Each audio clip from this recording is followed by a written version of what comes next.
Rising waters forcing the DNR to shut down a popular boat launch on Lake Macatawa near Holland State Park. High water has been an issue for months, but it's now bad enough the ramp needs to be closed. News 8's Whitney Burney spoke to officers about the reasons they've decided to close the boat launch just now.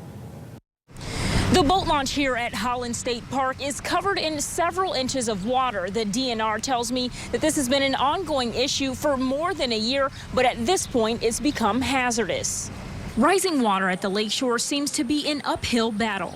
I've been as far as Ludington, and the shoreline from here all the way up is a complete disaster.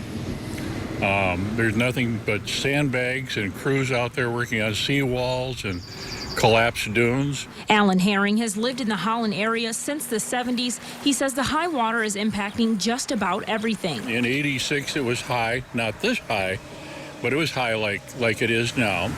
Our parking lot has probably been underwater 90% of the time. Floodwaters are now covering several areas in the city, including the Holland State Park boat launch. The DNR closed it Thursday morning, citing it was a hazard. But this year the water is high enough that it's surrounding our contact station. We had to sandbag it to try and prevent water from getting inside. It's posed some issues for safety, so we secured the electricity, which also turned off the light for the ramp. Conservation Officer Sean Mulligan says they've also received numerous calls after visitors still using the launch have injured themselves.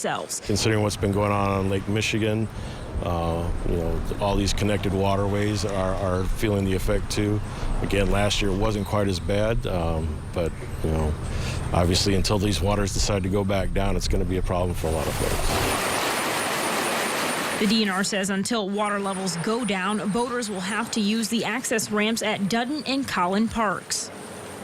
The DNR says there's no specific date on when they'll reopen the boat launch here. They say that will be dependent on when water levels recede. Reporting here in Holland, Whitney Burney, News 8.